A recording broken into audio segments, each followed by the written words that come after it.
Hello everybody, this is Peter the Rock. It's Sunday the 23rd of July and I want to tell you a story. Is it Max Bygraves? He used to say, I'm going to tell you a story. Maybe it wasn't. Anyway, there's no easy way to do this, but I was thinking of trying to attach the story to a view. This is the River Chess. We are just a bit north of Rickmansworth. Some beautiful views, no one around. I suppose that's one reason for me telling the story. The story has a moral, and I'll tell you the moral right at the start. My dear old mother, who saw a lot of life, she worked in Dover Hospital during World War II, and she's passed on now, but she had very few philosophies, never really talked about that sort of thing, as nobody did really. But one of her main philosophies was, two wrongs don't make a right. And I often wondered about that. You know, if someone punches you, do you punch them back? Christians would say, no, turn the other cheek. And this is an example of where two wrongs don't make a right. When I was at university, we were in a card school, and my friends were a lot of postgraduates, very clever men, and we played something called three-card brag, a nice view of the chest. Don't know if you've ever played it, folks, but it's similar to poker. You know, you have flushes, runs, and two of a kind, three of a kind, and you just bet, and the one with the best hand wins, unless you bluff your way to a win. Anyway, in our little group was a chap called John. I can't remember his surname. Interesting chap, very confident, and John always won. And we were students, so was John, and that's interesting. Can you see that? The remains of a sort of wood footpath across there.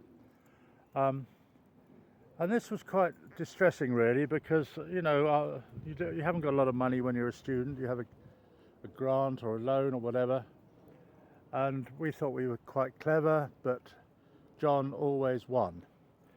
Anyway, John had a sideline, and his sideline, he was an entrepreneurial chap. His sideline was import and export. And I don't know too many details. He might well be watching this. We've got to be a bit careful. As I understand it, he used to buy stereo equipment on the continent, France I think, and sell it in the UK, thereby avoiding tax. I think that's what he did. Anyway, let's get back to the card school. Now, we were a bit fed up through losing all the time, and we reckoned that John was winning all the time, and we thought, what are we going to do about this? So we concocted a scheme, and the scheme was to, I suppose you'd say, cheat. We formed some secret partnerships between a couple of pairs of us, whereas one of the partners would go blind, in other words, not look at his own cards, and the other partner would look at his cards, and if he had a good hand, he'd signal to his secret partner that he had a good hand. So the one going blind, where you only put in half the stake, would carry on betting. So in other words, we'd be betting for well, half, 1.5 out of 2, 3/4 of what we should be betting, which is a bit terrible really. And I'd forgotten my mother's adage, two wrongs don't make a right.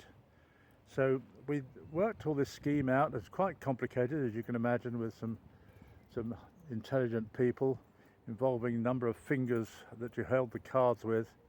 It was all very poor and amateur, and we had a sort of showdown card game, having lost loads of money over the previous weeks.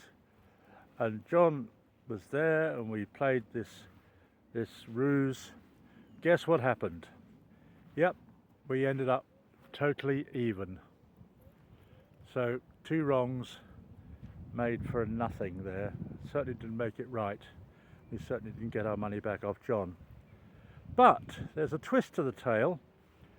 John's sideline, as I say, was importing or exporting stereo equipment, hi-fi equipment. And this is around the time, Charlotte dates it, he was doing it slightly illegally because he was avoiding tax or duty or customs and excise or whatever. Similarly, Richard Branson, I'm sure you've heard of him, in his early days, I think just after he was running the student magazine, he was a bit of a workaholic. He'd set up Virgin, I think around that time, and he discovered that he could take some LPs to the continent and nobody asked any questions, and he could bring them back and sell them. So he didn't have to pay purchase tax on them. This is all in his autobiography called Losing My Virginity. And he discovered he could do this, and he thought, well, I don't know what he thought really, but he sort of got away with it and made lots of money out of it. Now John, getting back to him, things didn't work out too well. On one of his trips to the continent, they stopped him, Customs and Excise. They opened up the boot, and there were 2 very large, extremely expensive speakers in the boot. So they said, "What's that in your boot, sir?"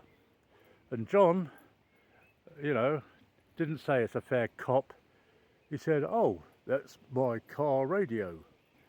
And they all laughed and probably arrested him and I think prosecuted him. And that was that. He ended up, as far as I know, with a criminal record. The university got to hear about it and chucked him out. So his little sideline, in which he was making hundreds of pounds, I think, came to an end. Richard Branson, meanwhile, also got caught. And the Customs and Excise did a raid on some of his stock and saw it had been stamped under, they can see this under an ultraviolet light, stamped with the letter E, which E is for export, and he was selling these LPs, these albums, and he hadn't exported them at all. He'd driven them down to Dover, got on the ferry, got off the other end, got back on the ferry, come back into Britain, and was selling thousands of LPs that he hadn't paid any VAT or purchase tax or whatever it was on them. And I don't know how many trips he made. It's a bit unclear really in his autobiography, but he got caught, and they called on him, and they said they put him in a cell for an overnight, and he didn't like that very much. He got a bit claustrophobic, and he thought, crikey, this is the end of everything. And they said, well, you can be bailed out. He didn't have enough money. So his mother bailed him out, and she put her farm up as security. This is all according to the autobiography. And so he got out, and he was a chastened man, and he never did it again. And he went on to become a very successful multi-millionaire, billionaire, whatever, and a bit of a character, and got knighted and the rest of it. So the moral of the story is 2 wrongs don't make a right. Either of these people could have made their situation worse by lying, I suppose, when they were caught, but there's no point in that. Doesn't make it right. Another little phrase which I love and I swear by, and viewers, you may not know old French, but the words are "On y soit qui mal y pense," which more or less literally is translated as "evil be to him who thinks evil of it. This is a credo I've sworn by. If I see something a bit dodgy or iffy, I don't automatically think that someone's doing something wrong, because why should I? You know, they're probably just doing something that's being misunderstood. So there you are, 2 credos for the price of 1. Teach your children or grandchildren 2 wrongs don't make a right, and en histoire qui mal y pense. Many thanks for watching. Cheers.